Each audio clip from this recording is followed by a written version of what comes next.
You're on.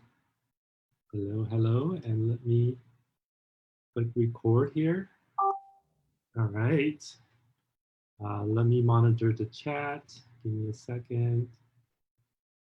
We got to do that. See who's coming on, who's talking, who's asking questions, who's saying hello.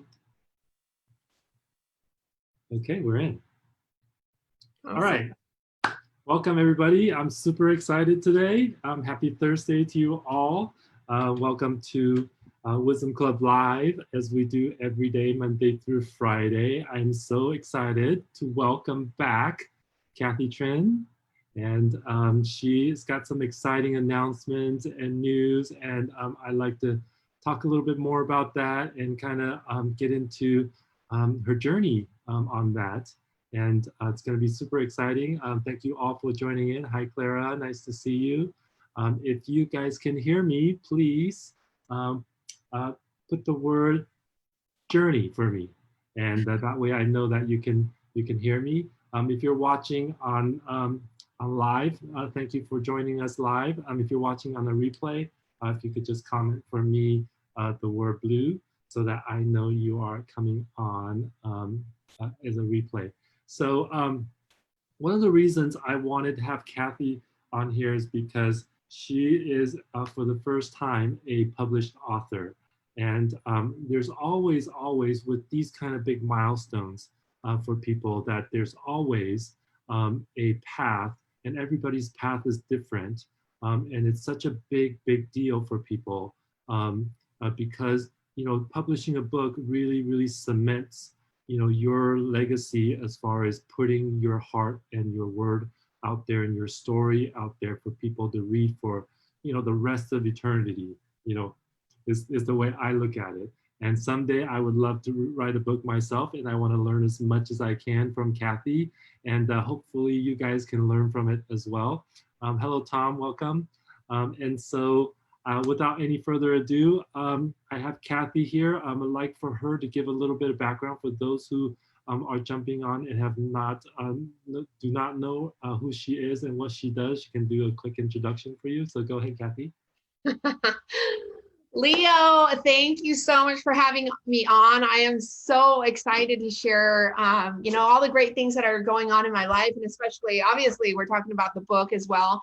And for those of you who do not know me, my name is Cathy Trinh. I live in Orange County, California, specifically in near Disneyland, so in Anaheim. And I've got a pretty, my journey's been pretty wild. But it's been really transformative, and everybody has a story. And I believe that everybody has a story that needs to be told.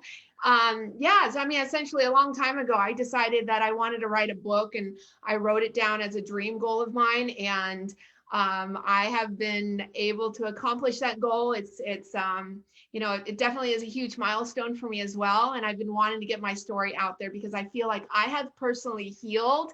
And now I just want to, I put all of my power tools, all the tips and tricks, and, essentially shared my journey with you in a book. So it was published on May 29th.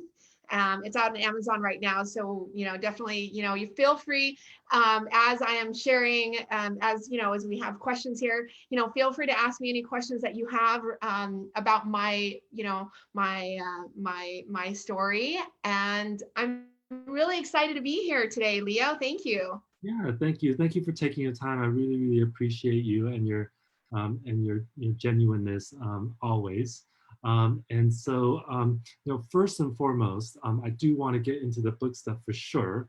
But first and foremost, tell people like what you do, because I know you do quite a few things, but for the most part, you're an executive recruiter is one of the things. So can you kind of give us like a little rainbow view of your life? Of course. Yeah. So first and foremost, before I'm anything else, I am a mother. I am a mother to a beautiful 11-year-old son. His name is Noah. And he was born in 2008. He's like the joy of my life. And he really is the inspiration of why I even did what I've done in my life. But professionally, for the past 22 years, I have served as a recruiter. And I've been working in corporate America for a very long time. I have a lot of connections, if you can imagine, after 22 years. For the past 6 years, I have been working, for myself as an executive recruiter. I work with everyone from staff level all the way up to C-suite executives. I do a lot of executive coaching for executives, professionals, but also for athletes, anyone that needs to shift their mindset. So I also serve as a mindset coach, high performance coach, and I'm just out in the world helping corporations from mid-level, medium-sized companies to Fortune 500 companies as well. I love what I do. Therefore, I've been doing it for a very long time. And I started when I was 19 years old. I'm 43 today. So if you can just do the math, it's been a really, really amazing journey. And it's opened up my, the world is just so big right now. And, with being able to be in a career for a very long time, that gives me a lot of self-confidence, like to know that, I can always pick myself up, put my hat back on, and just stay really consistent in what I do. And, who I am being in the world.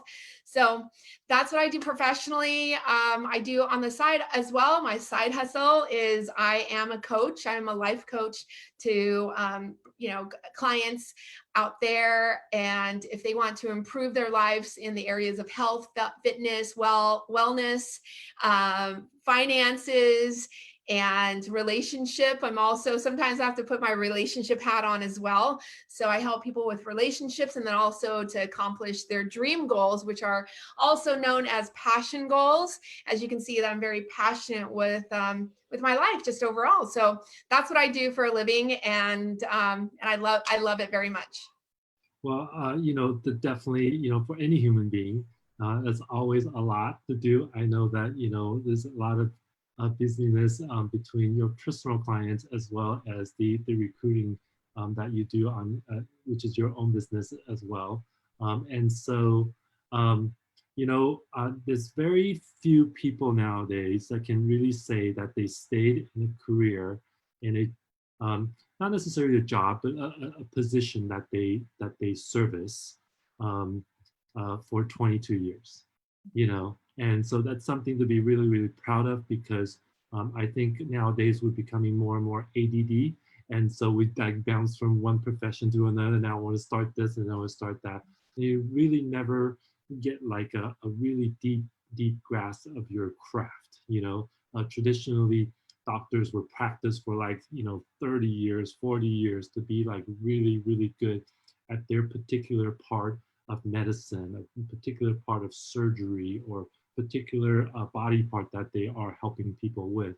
And we can't discount that, because somebody with tremendous amount of experience who can handle any situation because they've gone through every situation possible, it's just a really rare thing. So congratulations, on that, and just really sticking to that. And plus, it's very difficult to find your passion at an early age and know that it's the right fit to be able to stick to it the long way through it. And you've done that, right?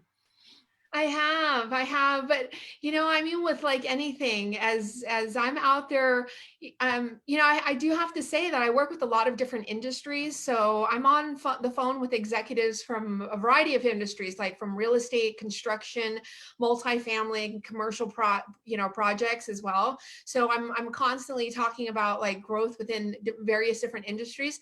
And I'm a very passionate, not only am I a recruiter, but I'm also a very passionate entrepreneur as well. So if you can imagine, I have also, kind of dabbled in like products, companies, and, put my money in investments in different areas as well. So I'm kind of like a jack of all trades, but I'm not like an expert at one kind of thing.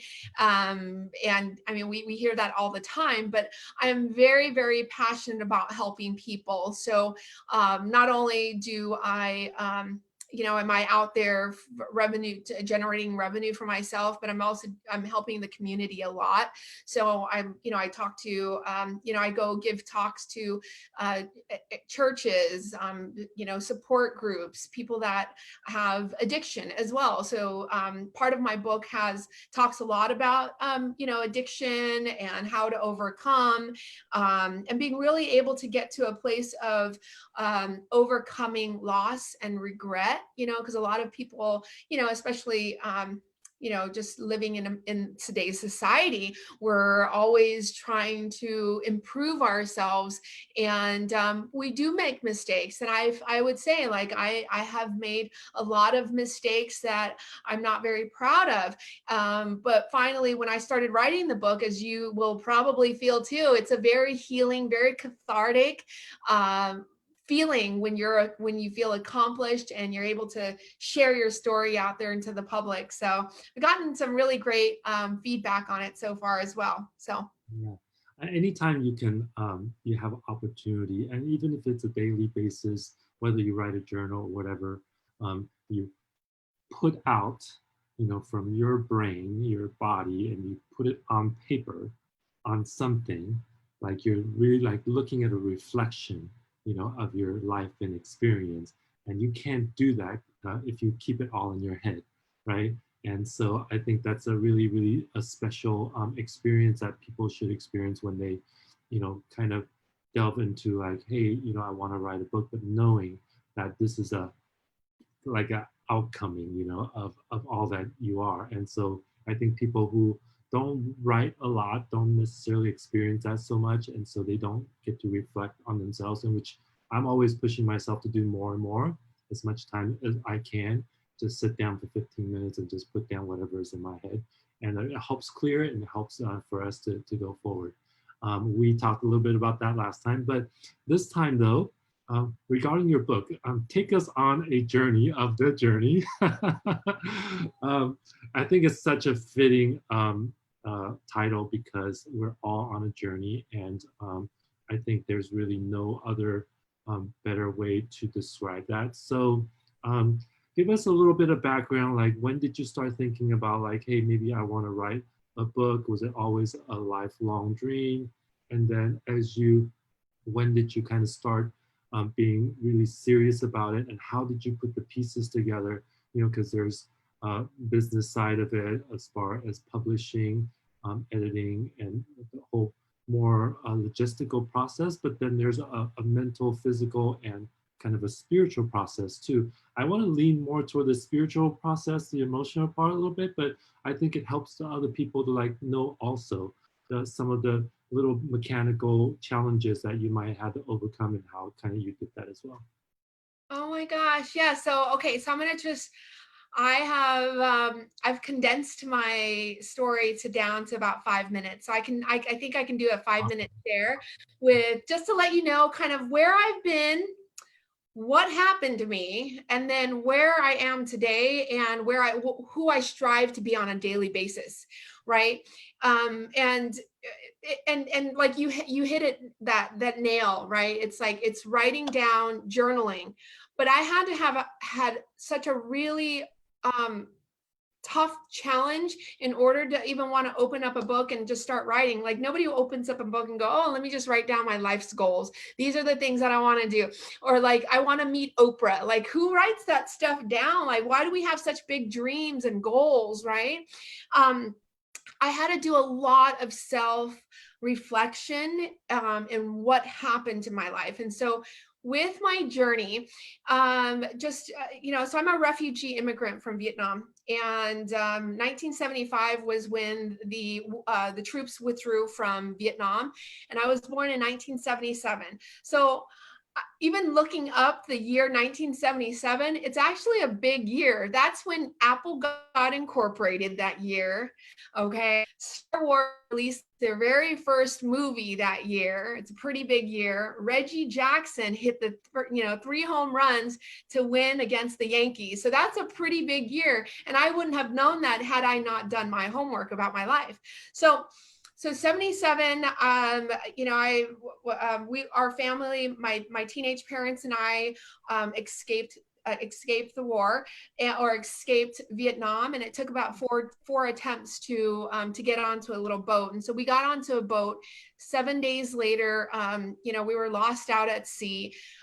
We were pulled into a refugee camp, and so we were in Indonesia for about a whole entire year. So we were there, and I got sponsored here into Orange County, the OC. So I got really lucky. I ended up landing at a place that was up and coming, but the area in Southern California that I live in was a gang infested area in Santa Ana. So I lived in downtown Santa Ana. I grew up, with a blue collared household.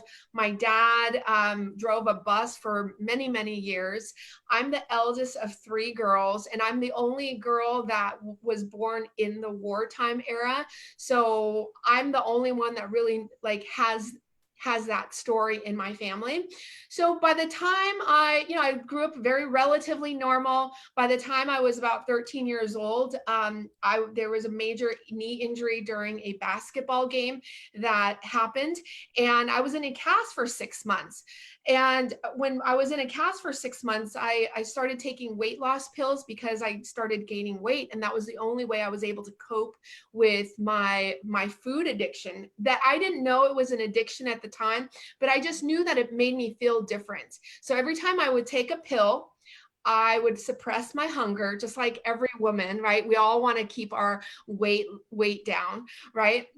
So I started developing a drug problem, but I didn't know that it was slowly developing. But I knew that I was overeating, but I started binging on food as well. And I tried every way to keep my weight down. And unfortunately, what happens to young women is that we develop body image issues. We have, and I started having really bad relationships with people because when you talk to Cathy Trinh, there's nothing about me that says slow down. So the book title is actually The Journey, but it's mastering the art of slowing down. So I wanted to teach about how I was able to slow down in my life. So long story short, I ended up dabbling with party drugs and alcohol. I started abusing more pills, and unfortunately, the drug that got me the worst was I did meth during my last year of college. So I went to Cal State Fullerton. Nobody knew about my problem because it was easily able to hide it, and then all of a sudden now I'm 22 years old. And I'm here kind of a full-blown addict. I knew I had a problem, and I knew that when you have a problem, you need to reach out and help and get help. So I sought help, and I walked into my first recovery meeting. And from there,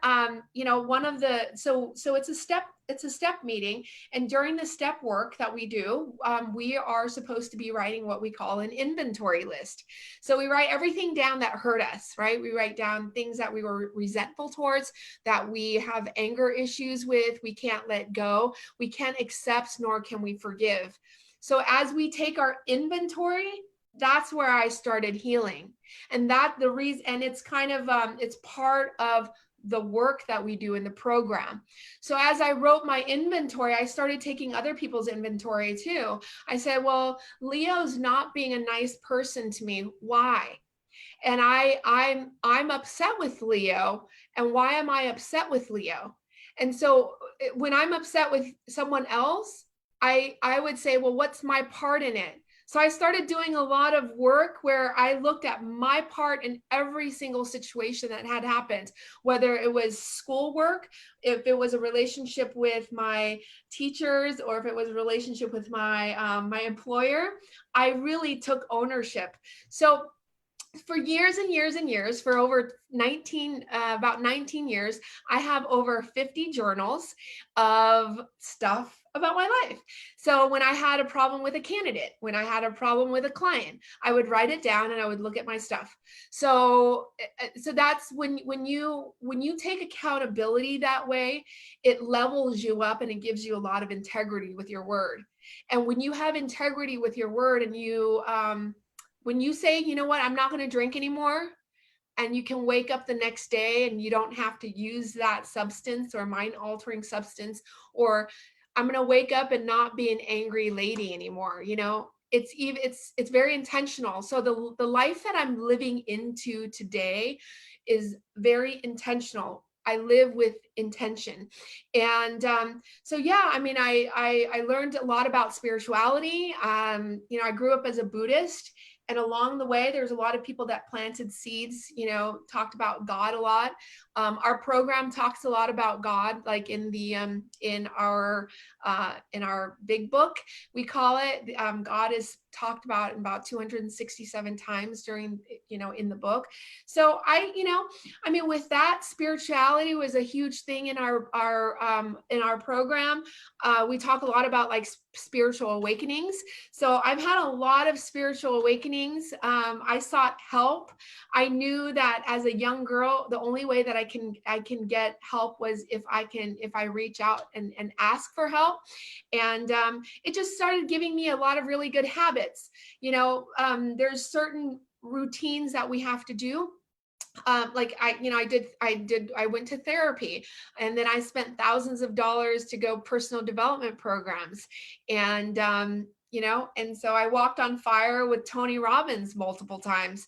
So I've had a lot of gurus, a lot of coaches, a lot of mentors in my life, and friends like you, Leo, that also reminds me of you know, amazing things that we have to do on a regular basis to stay positive. So that's kind of like in a nutshell what happened, and the reason why I I've been doing a lot of journaling. And I mean, every single day I feel great, you know, and it's a mindset. And you know, just like what we say, you know, it's, you know, we have to take it one day at a time. So you know, and I wrote it in a book, and I put each chapter down. I broke down the traumas in my life and how I was able to overcome loss and regret. So Yeah, that's super amazing. I wrote down just a few things so that we can kind of break it down just a little bit to have a little bit deeper understanding. Because I think I don't want to gloss over some of these things that are just so important. And some people live their entire life without using these, I would say, simple but super powerful tools. I think you were in part lucky, but also in part having the recognition initially to know that you had a problem.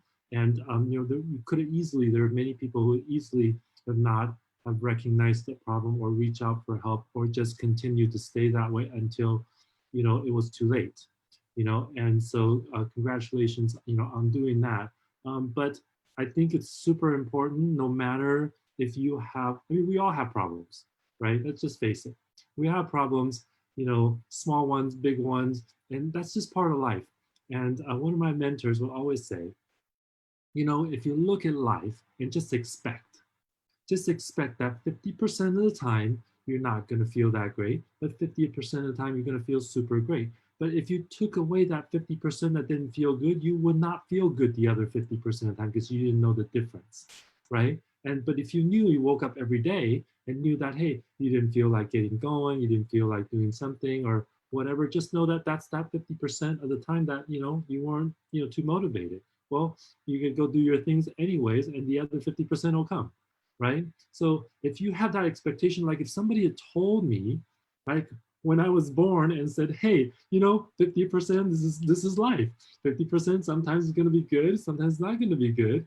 Okay. And we all just have that expectation from the beginning. I don't think we would suffer as much, right?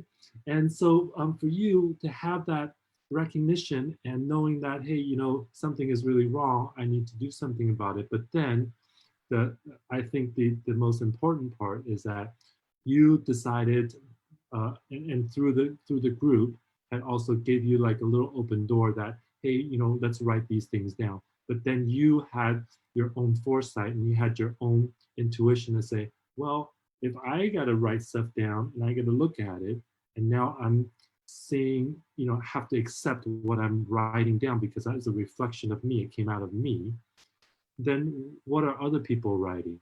What Yeah. are, so you thought sought out more knowledge, just not only from your own reflection, but what are other people reflecting and how are their relationship in conjunction with you. So I think that's super like amazing. You know, most people would be like, oh, I've got enough to deal with right here. Like I'm not, you know, looking out further.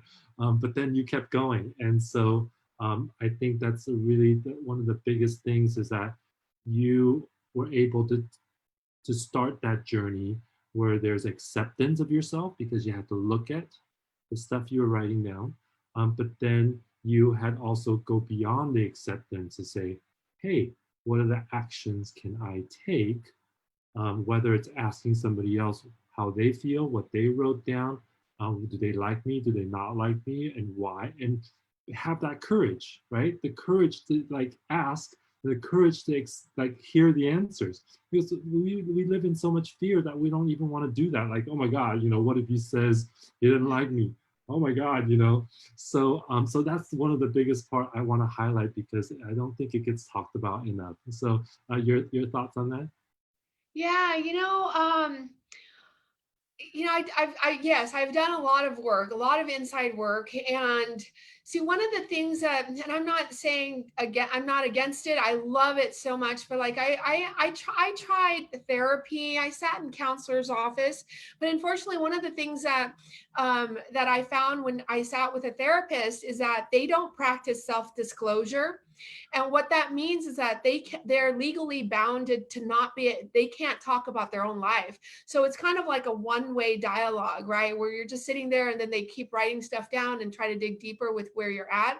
So it is a term, it's a medical term, or clinicians use it a lot, where it's called self-disclosure. And I think the reason why I've been so successful in my life is that when I lucked out and I did walk into my first support group, it's like, it's for, first of all, it's free, right? As a young girl, like, you don't have a ton of money, you walk in, you just put a, you just, it's free, and everybody's sitting there with the same goal. I mean, but as soon as you sit down with, or even like a small church group or like a Bible study, right? As soon as somebody goes, oh, I've been through that whole Me Too movement, and you felt like you're not alone anymore, that's where the beauty happens, and that's where the magic opens up, and you're just like, now you're just like becoming fully self-expressed. Well, I have to tell you, Leo, like when I first walked into my first one, I was like, oh my God, this is not me. I'm not, I don't have any addictions. I don't have any problems. I don't look like you guys, And then, I sat in my first couple of support group meetings with Harley riding, older Caucasian men that was smoking cigarettes inside these meetings. And they had leather jackets on. They just rode up with their Harley. And I'm here, Asian. And I'm like, I'm not like these people. These are not my people. But now I'm like, now so many years of like this conversation that I'm part of, I just recognize that yes, our paths and everyone's journey is different, but the feelings are the same. People have dealt with ego trips. We've dealt with pride. People have stopped trusting in God. We've had shame. We've had fear, envy, loathing, self-loathing, stress, anxiety, anything, or like emotional eating. There's like so much that I have learned from it. And the beauty of this, Leo, this whole me reframing my mindset and being open to the universe is that now I have new language to describe what it is going on with me. So I'm able to turn around and go, look, I'm not a coach. I mean, I'm not a therapist. So I can practice this self-disclosure. So a lot of my clients, when I'm working with them, I already set the framework. I say, look, I'm not a therapist. So it's okay for me to practice self-disclosure. So I'll tell you a secret, and if you can just tell me a secret, and then that's where the magic happens, right? When we're like, wow, you know what? I kind of understand where you're coming from. Don't feel like you're alone anymore. And I think that's why I just love doing the work that I do. I'm doing God's work, Yeah, we all have to feel, we all want to feel, well, first of all, we all ultimately, at the end of the day, we all want to feel loved, one way or another, small or big, whatever. But when we feel like we're part of something, that we can relate to your issues, that and you're reflecting back like, hey, I feel the same too. Like half of the time I don't feel good either, half of the time I don't want to get up either. I might be up on this pedestal or whatever. Maybe people look at social media and say like, oh, look how great he has it, and look at all these great things, I don't have all that. They feel disconnected, right? And so, and when we can say and have the honesty to disclose, like you're saying, then we become more common. We have commonality. And if we don't have that, we get scared, we tuck away, we don't share, we don't care as much, we get very insecure.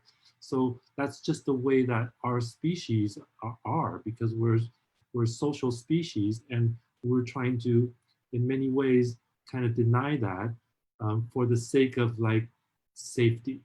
But let's be honest, I know that there's terrible accidents and things and horrible things that happens out in the world, but by and large we are still very safe. We're especially here in California, I'll speak for our area. We have so much abundance of resources. We would never, nobody would ever let you starve, nobody would ever not let you not have income. You can go apply for unemployment and all that stuff, and the government is helping. But then there's your immediate community that's also helping you. So, all in all, I'm just saying that we don't really have anything to be scared of. And again, my coach and mentor would say, "Hey, what's the worst that could ever happen? What's the worst?" And the answer is the worst that could ever happen is a feeling. Maybe that feeling doesn't feel so good, all right? But you're not gonna die from a feeling, right? Right. So be brave, be courageous, and just accept and life, and just express your experience. And so I think you really, have done that for a long time, but now it's come to a point where you can do that on a more grander scale, with the book and everything. And definitely, I can see that your realization also led you to take a lot of action. And part of your action, it sounds to me like, and you can tell me if I'm wrong, but is helping more people, talking with more people, fulfilling what it is that they're looking for, now, not only from a recruiting aspects, matching people up with what their jobs or things that they're trying to do in business, but then also now matching people's desire, whether it's health wise or life wise, relationship wise, or even spiritual wise. And so it's really about the serving, and that amount of action takes a lot of courage. And when you're able to really look at yourself, because we, especially Asians, right? We all grew up in a culture that just has uses shame to motivate, Mhm. right? I mean, there's good intentions there, but it's just a horrible way to live. To be living in shame, like, hey, you know, keep to yourself, you know, don't be social, like, have your privacy, like, don't show your certain side of yourself, or for the sake of, not being, shamed or something like that. So we keep to ourselves so much.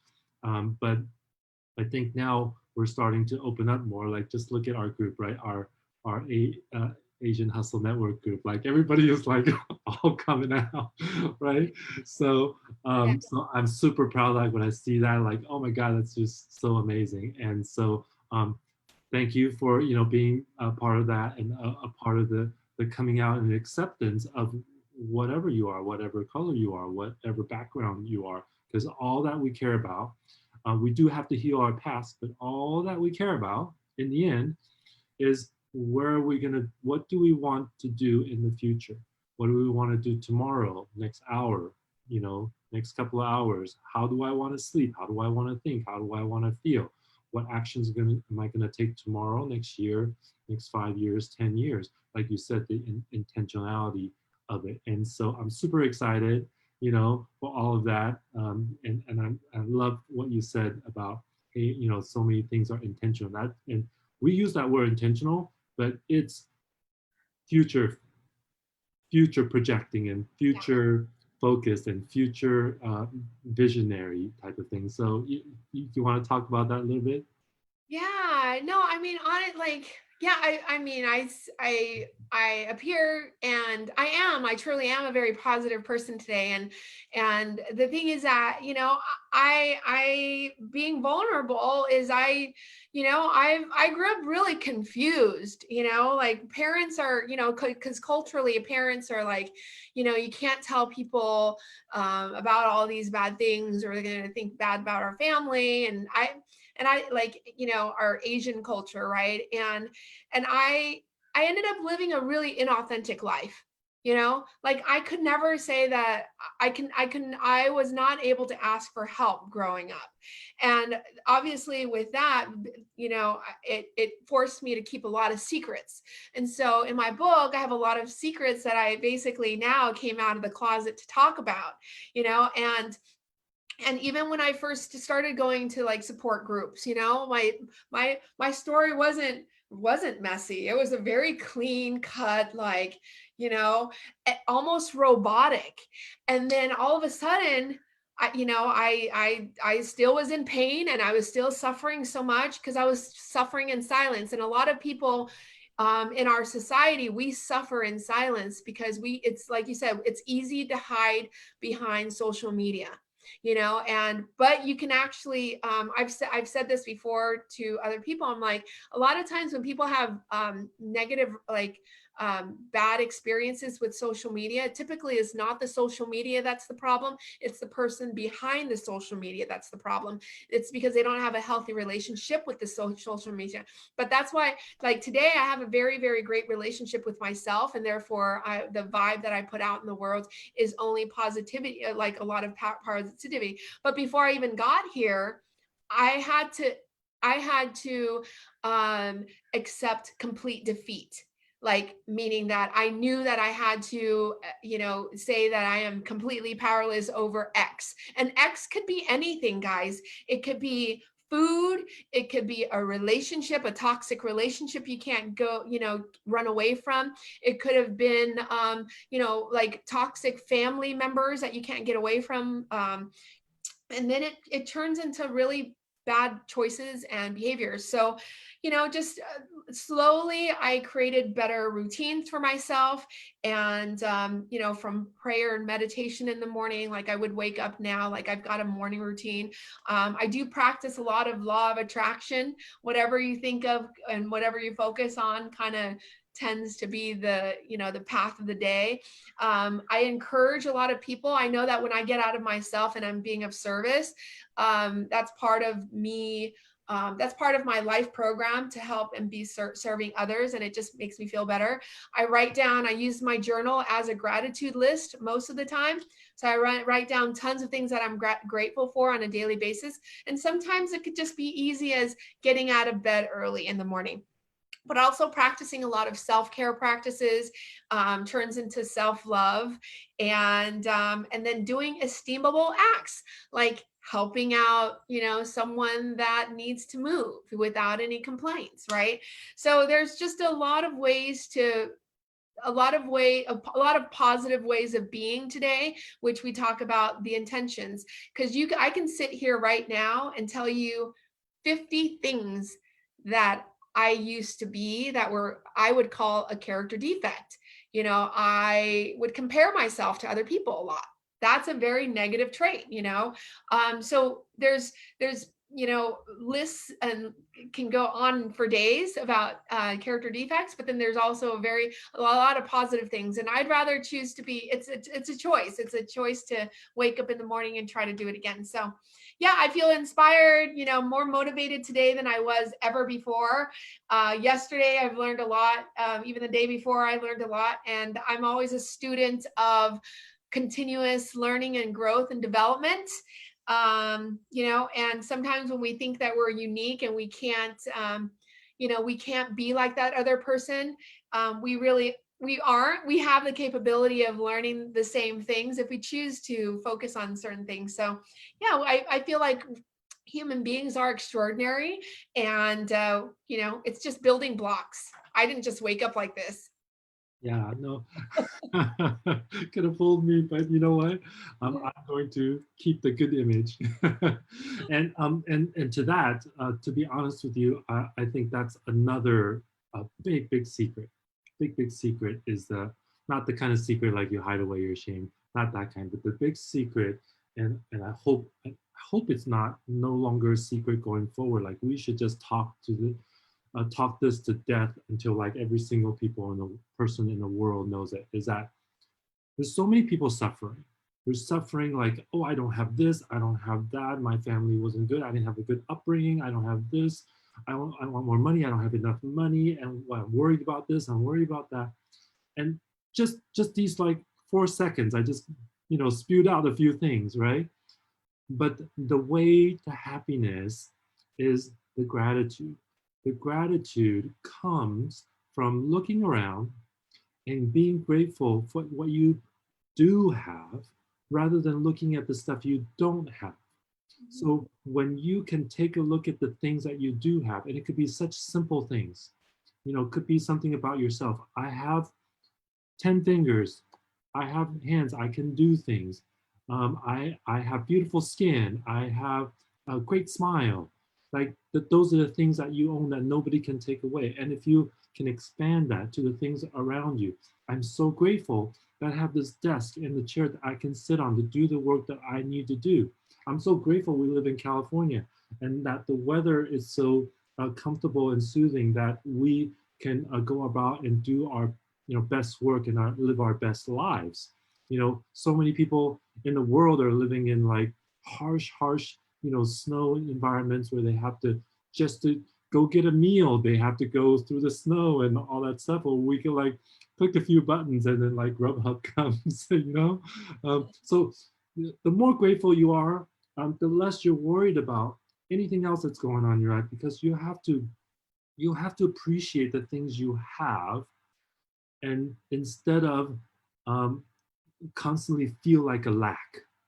If you feel like a lack, and it's all about what you're thinking about, right? If you're thinking about how much lack you have, guess what? You're gonna feel so much lack. You're gonna feel like not motivated. You feel hopeless. You feel like I can't do anything. I feel not good enough. And Right. so if you wake up every day, or even if you go to bed every day, just there's a study that they did that whatever you're thinking about, if you're stressed out when you go to bed, you'll wake up stressed out.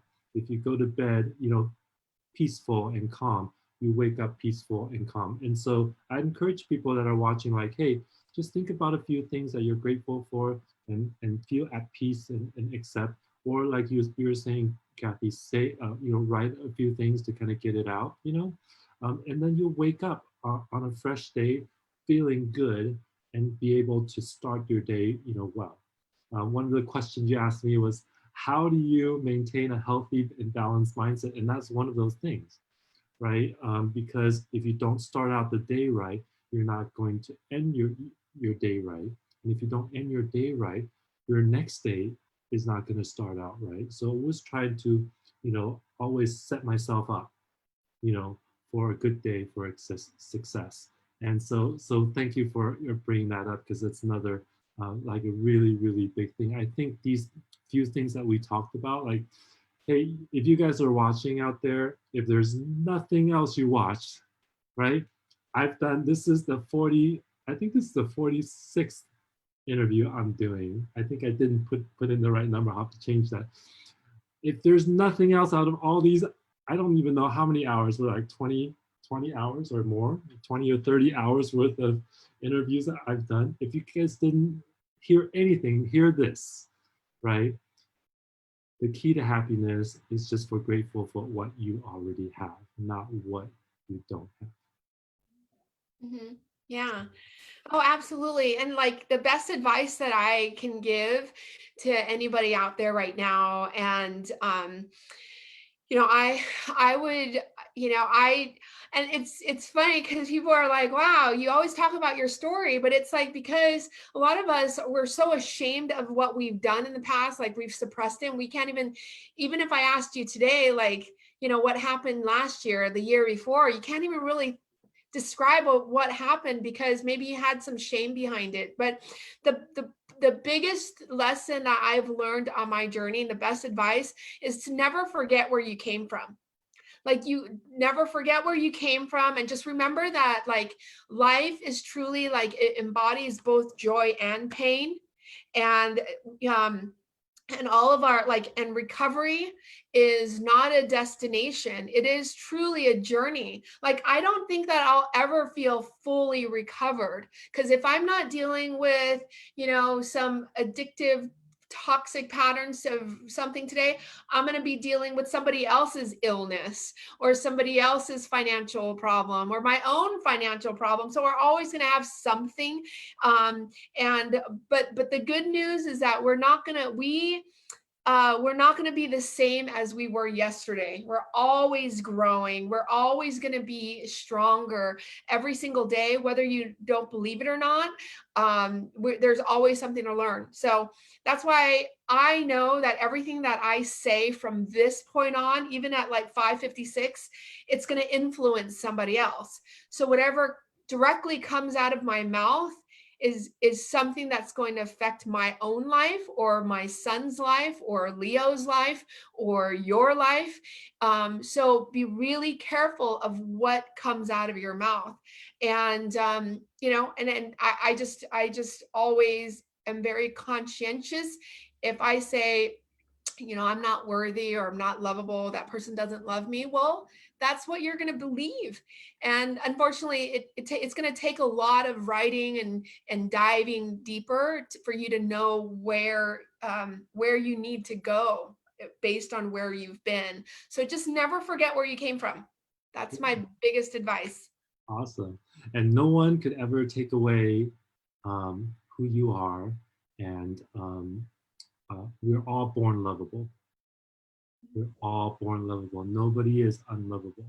Nobody is, and there's some challenges with that. And I think people would challenge that. Hey, well, what about the criminal or this or that? I would go into another discussion on that another time. But believe me, that we are all lovable. And when you can believe that of yourself, you can have a lot of self-love. When you can have a lot of self-love, you can heal from the things that were not even your doing and your fault or anything like that. And then you can begin to look to the future and do all the things that you're meant to do. And there's so many things that are possible. So thank you, Cathy, for showing up and letting people know like what's possible, right? What's possible for you. But let's get back a little bit on the book thing. So we talked about kind of your journey to the U.S. and the kind of things that you went through. Your kind of like a early adulthood where you kind of fell into a little bit of abuse issues, which was a blessing because it allowed you to learn those lessons to become the person that you are in like a gigantic, massive, impactful way. And then you've been in service, for people for many, many years. And then now, writing the book. So we kind of cover kind of like how you got, into some of the issues and then how you resolved it. And then, so tell us about like today and what the book is doing for you. And with people, if those people who want to pick up your book, what can they expect from the book? Yeah.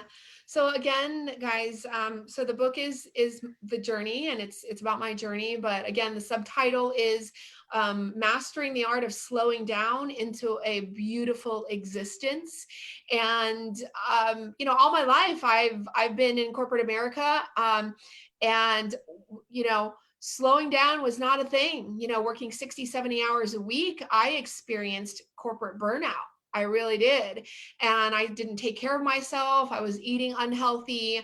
And, throughout the book, the beginning of the book talks about five of the traumas that I had gone through, including the fifth biggest trauma that I had was in 2018, I was diagnosed with cancer.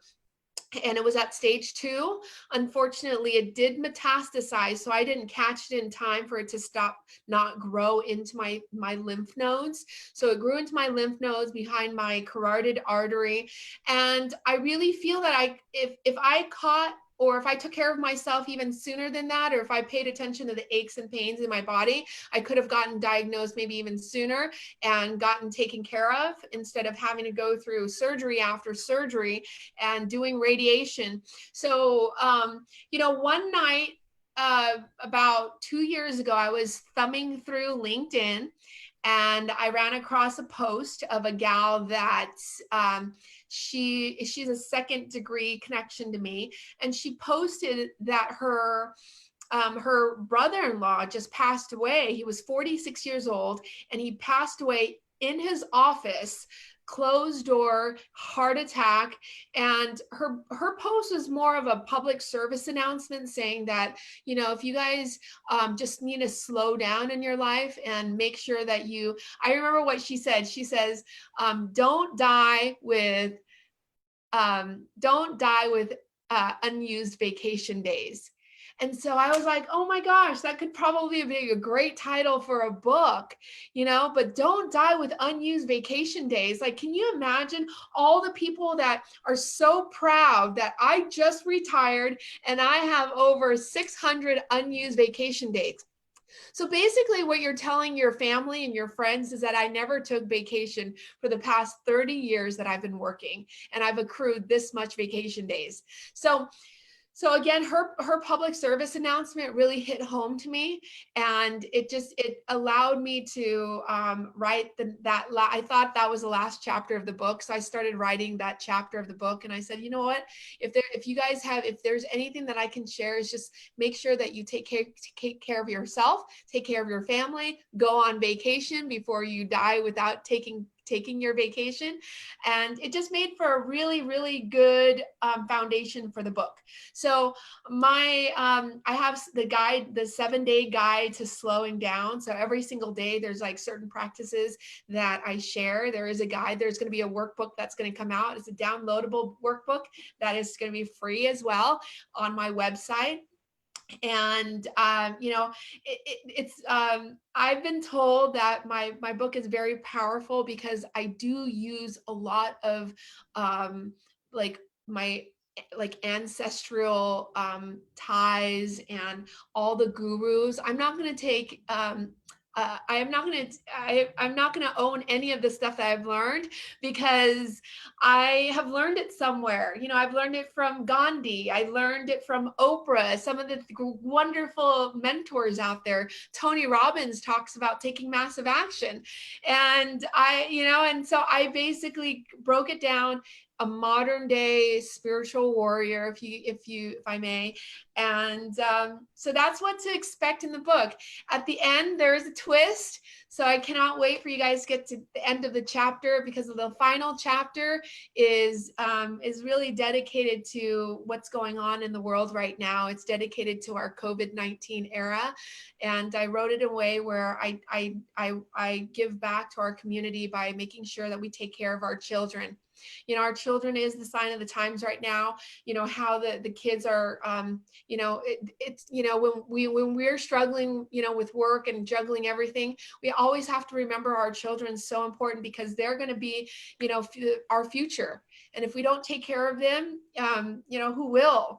So it's really important for us to take care of our kids right now. And I can't wait for you guys to get to the end of the book, because I think it'll be really heartfelt.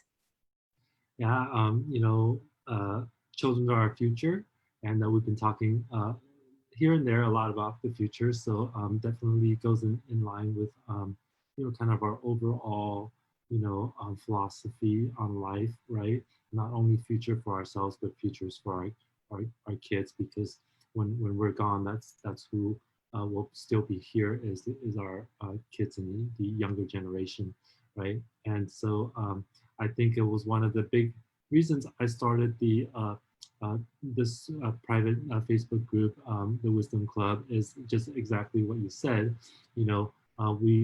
We're not taking any credit, but we are part of this whole thing, with carrying on the message of the wisdom that we learn from other people. It doesn't matter where it comes from, but we want to give credit to those people who are trailblazers that were before us, and be able to share those things, because those are important things that they have learned, that we can carry on in the torch, for our generation and then the next generations to come. So I think that's really, really important to do, because we don't want to forget about the things that were learned before, you know. And so thank you for bringing that up. I love how you recap the whole book with a little teaser at the end, which is super great. I think um, that you're able to put in, what's going on right now as part of the book is going to be very, very impactful for the future, because we'll all look back around on this time that, hey, to remember that time, like everybody remembers, like, oh my God, I remember the day that the economy shut down, and stores shut down, and like we're all wondering, like, hey, how long is this going to be? How will I feed myself? Will we have enough resources? Will we have enough toilet paper? I don't know who started that, but, Yeah, but well, that's going to be absolutely. forever. Yeah. I mean, this time is so crazy. Like, I'm sure that, and I wrote this in the book too, and I'm sure that, even down to like people that are in prison, like there was a huge outbreak. I don't know if people know, but in the juvenile hall and like in prisons, there was an outbreak there, and they didn't release, and unfortunately they didn't release inmates because they wanted to contain the outbreak too. And sometimes we forget about people, because they're locked away. And it's just so important that we just keep in mind that it is humanity. And we're all part of one big humanity. And especially with all the campaigns right now on Black Lives Matter, I mean, all of our lives do matter. I've had some heated conversations about that, but I just, it's all about spreading love. It's about spreading compassion, having empathy for what other people are going through, because you can't, don't judge a book by its cover. And you just never know what people are going through in life. So I would just, my book right now is on promo for 99 cents. It's Kindle ebook. So if you guys want to read the book sooner than getting a hard copy or paperback, it's easily accessible on Amazon right now. And I'm Yeah, just everybody go out there and get it. It's under $1. I know. You have a I know. If you copy? don't like it, I'll refund you back. Do you have a copy of it you can show people the cover? Actually, I don't. I really wish I Oh, did. I'm still waiting for my copies to come in. So okay, it's okay, still yeah. fresh Because it's just super fresh off the press right now, and so yeah, so it's in the mail, I guess.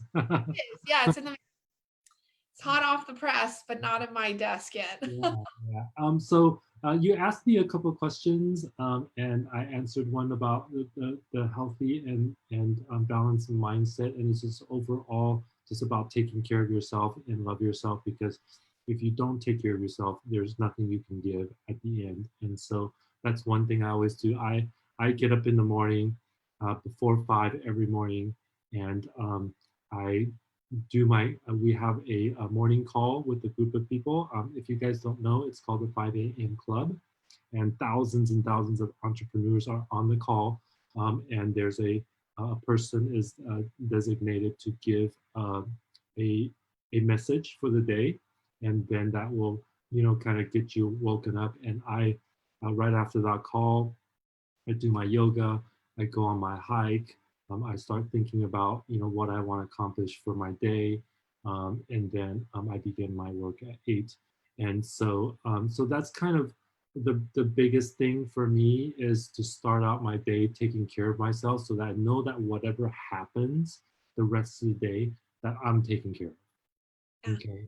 And so that was my big thing. And I honestly have not done this my entire life. I've only started doing this about just under 2 years ago, about a year and a half ago. And it's just completely transformed my life, because I've always, and with a lot of the Asian culture again, is that we all like study late, stay up late, all that kind of thing is kind of part of our culture. And I realized that I'm getting so much more out of my day by getting up earlier and taking care of myself and being able to be very productive the rest of the day. So, what's like? Do you have a routine? Yeah, I do. I do have a morning routine. So I wake up. So yeah, I mean, creating a morning routine is just so important. And it was I developed this morning routine when I call it like the big cleanse. And so I cleansed my life. I did the whole decluttering thing, and now I've life hacked exactly what it is that I do. So I wake up in the morning, I eat a little bit of breakfast and have a little bit of coffee, do meditation. Breathing exercises is so important as well.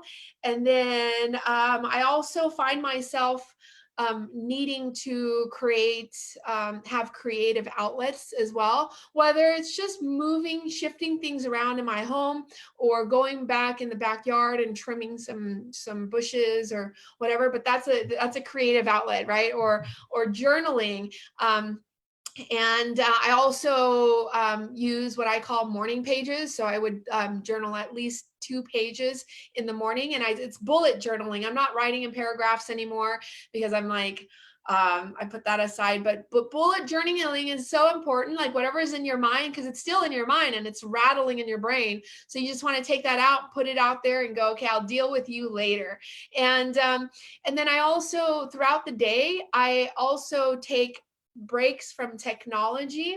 As social butterfly as I am, I also can get very overwhelmed with the information because I feel a lot. Like when I post something, there's a lot of emotion that goes behind that because people are giving me back what I'm giving them, and it's too much sometimes. So I do have to take social media breaks, like even before noon, within 5 to 10 minutes throughout the day, as well.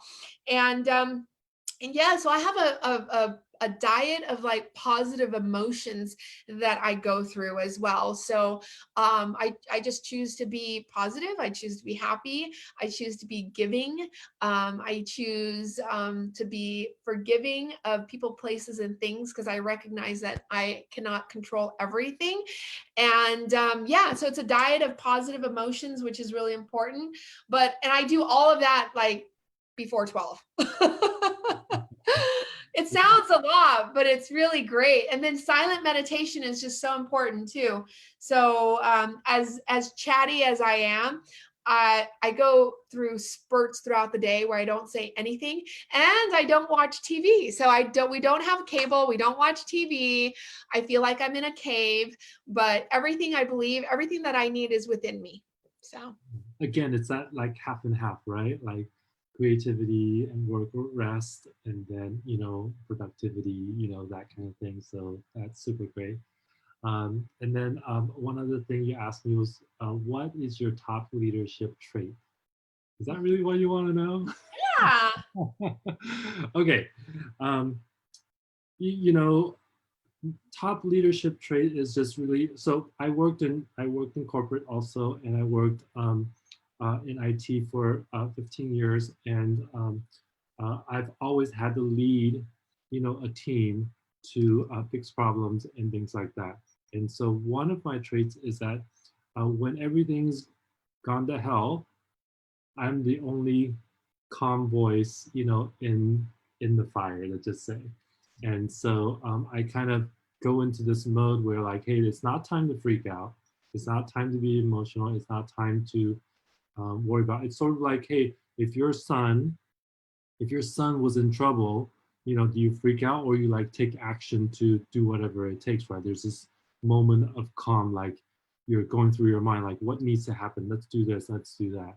So that's really needed. I notice a lot of people tend to get really emotional in trying times, and to be able to think clearly and focus on the survival task at hand to solve the problem that's needed is super important.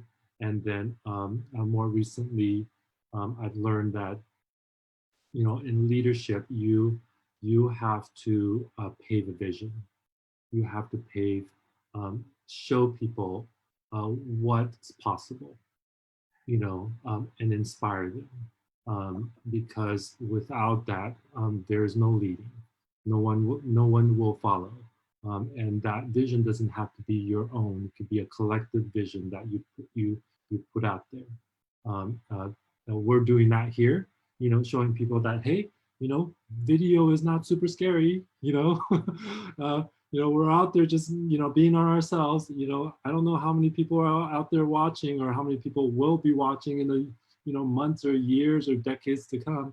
But it doesn't matter. We're showing that we won't die just because we're on Facebook Live. I think people are so scared of that, so just being able to be an example and show a possible vision in the future that people can have and can do, and can be happy about and can inspire to. That those are the leadership traits that I aspire to be every day and trying to do the best that I can. Yeah, I love it. I love that so much. Yeah. It's great. I mean, that definitely it all of that hits home for me, you know. My top leadership trait is having integrity with your word. Just having integrity with your word. If you can't keep a promise to yourself, and like, who are you going to tell? Like, oh yeah, I didn't scrub the toilet like I said I was supposed to. And then when you're out of integrity, you just feel like you're a little bit behind. So that's definitely that's my top leadership trait. Yeah, that's awesome. Not only to yourself, right? I was talking to Tony Lee yesterday, and we talked about this because we're talking so much about social media, and like, we're all trying to build a brand here. Like, it's brand me, brand Cathy, brand Leo. When we're out here, exposing ourselves, that's the brand. Like, they see your face, and that's your brand. And so more and more nowadays, with how business is being done, is that your brand is everything and your face is everything. It's no longer about the big Coca-Cola, their logo, and then you don't see the people behind it. People want to see who you actually are, and that's your brand. They won't trust the logo, but they'll trust you, right? Because if you are out there and you're showing up and you tell people like, hey, I'm going to be here, I'm going to be on Facebook Live, I'm consistently writing my blog, my content, I I committed myself to writing a book and getting it published and getting it out to you, and then consistently um, sharing with you what that journey was like, what's in the book. Then people are going to trust you, and when they trust you, they trust your brand. When they trust your brand, then they want to work with you. And so that kind of comes full circle in regards to social media and stuff like that. Too many times people are out of integrity, like you said, with themselves. And so when they're doing that, they're out of integrity with everybody else. When they're not showing up, they said they're going to do XYZ, and not just social media, right? This is business in general. Like, I tell you that, hey, we're going to do this together. This is what we're going to accomplish, and let's go do it. And if you don't show up and do it, well, that trust breaks down, and then people become isolated again. We're all trying to make these connections, and not being committed to what you're saying. Small things to yourself, wake up at a certain time or do a certain thing, then that bleeds out to the rest of the world, the rest of everybody else, right? Oh, absolutely. Like having integrity, right? Like, for example, if you go, I'm going to pick up my child at 2:30, and all of a sudden you're like, oh my God, he's still at the school at 4 o'clock, it doesn't feel good. Yeah. It doesn't feel good. But it took me a long time. Like, we're talking about brand. Like, I have defined my brand. Everybody has a style. Like, I know I've been known to be the girl that has tattoos, and I grew up like this. And I just my mom alone, she worked for a skateboard company when I was growing up. So we already had that, like, that look, the tattooed piercings, kind of cool Southern California vibe look. I was never wanting to be gangster or anything like that. It was more like the whole vibe, cool girl look, right? And it's just, but I was so uncomfortable with my own skin. Like, my very first tattoo was hidden in a place where I said, oh, my arms are too fat. I will never put a tattoo. Nobody will ever see this one, nor this one. And then all of a sudden it just like turned into this long sleeve, right? But now today, like, Leo, I am so comfortable in my own skin. And and sometimes I put, like, there's certain posts, I'm like, oh my gosh, if I was looking at me, I would be like either intimidated, or we'd be like, nobody wants to date me because she seems too wild. My mom will probably flip out with some, because it's like I don't I've really defined my brand and my style, and I've redefined it over and over and over again. Should I be on the professional side, or should I be the type of girl that's really approachable? So I kind of mix the two, and now I have a style, and I'm very, very comfortable in my own skin. And I think because I've done the work, whatever work it is, it could be, you can go out and live in a monastery for 3 months. You can call that work too. That's basically reprogramming your life. And just like you said, I love the word healing, right? So I feel like I've healed today, and I have all these tips and tricks under my sleeve that I can share with other people. But just being really comfortable with in your own skin, it takes a lot of years of practice as well. But I just want to give people hope that if you guys are lost in the dark right now, there is a pathway home, because I see you, I hear you, because I've been you. Yeah, that's awesome. Well, so great. I think we're going to look back on this session for a really long time, and be able to know that we laid it all out on the table as far as all of our lessons. And you definitely laid it out, with your book. And I couldn't be more excited for you, and proud and inspired, by you and your actions.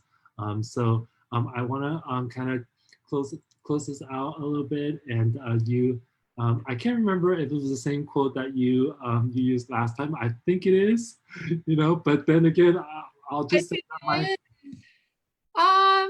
The favorite quote is Nike, I guess. That's a slogan, but it's just do it. yeah. Guys, just go out and do it. Yeah, and the other quote was pretty much the same. It was like the Lao Tzu, 1,000 steps kind of thing. But yeah, just go out, be yourself, enjoy life, have fun. If you're not having fun, don't do it. If it's not easy, that's no fun too. But always be in a playful mood. I feel like I'm 42, turning 43, but I still feel like I'm 17 years old. I'm always going to be this way, because I recognize that what I say today is very similar to what I said when I was much younger. And it just brings me back to my inner child. And I'm always going to be this way. So if you guys catch me like 5 years from now, you'll probably catch the same Cathy, just a little older in years, but it's the same stuff just to go over. Yeah. Well, those of you who don't know Cathy, get on her feed somehow and watch her Instagram stories or her Facebook stories, and you'll see the little girl there. Because I see it sometimes, like, oh, that's cute. Oh, and it's the funniest thing that I do now, that I just find so much humor. Like, I'll post a really deep question. I'll pose, because I feel like the best thing to do is just to ask questions, because I feel like the answers are that comes back in is great. But every time I'm posting a deep, serious question, I would respond to each person with a funny meme. And it's like, cracks me up. People are like, why are you responding this way? But we get laughs all the time. But just to have fun, having fun is so important. Yeah, so super great. Everybody can reach you on Facebook, Instagram, LinkedIn. You're on Twitter? I am on Twitter. It's Cathy Trinh _ as well. But yeah, Cathy Trinh, or you can look at my business page. It's official Cathy Trinh. And I will add you guys, or if you have any questions regarding my book, feel free to ask me anything about my journey. Or if you guys are struggling with any anxiety right now with the state of the nation, feel free to reach out to me as well. I'm happy to, set aside 15 minutes of my time to give you a little inspiration.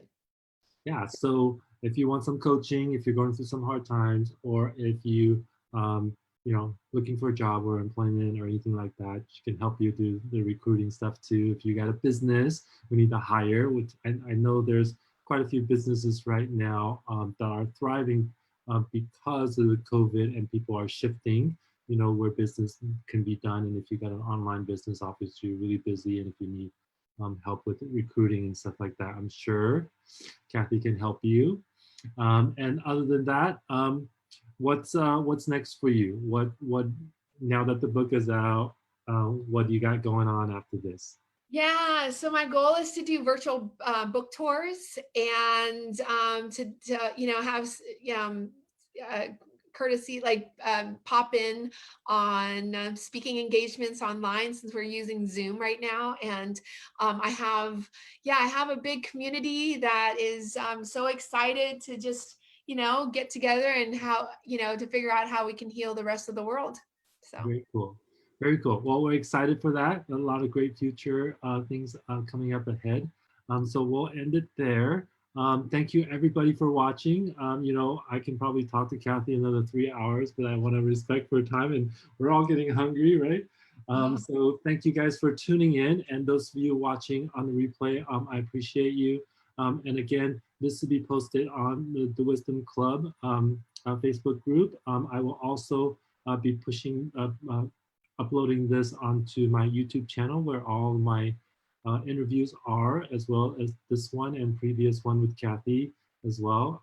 And so if you guys, I have the link here in the post. So if you could go there, check out all the other interviews that I have. I've got a very, very wide variety of people from business to technology to health and wellness. And so pick your track and check it out.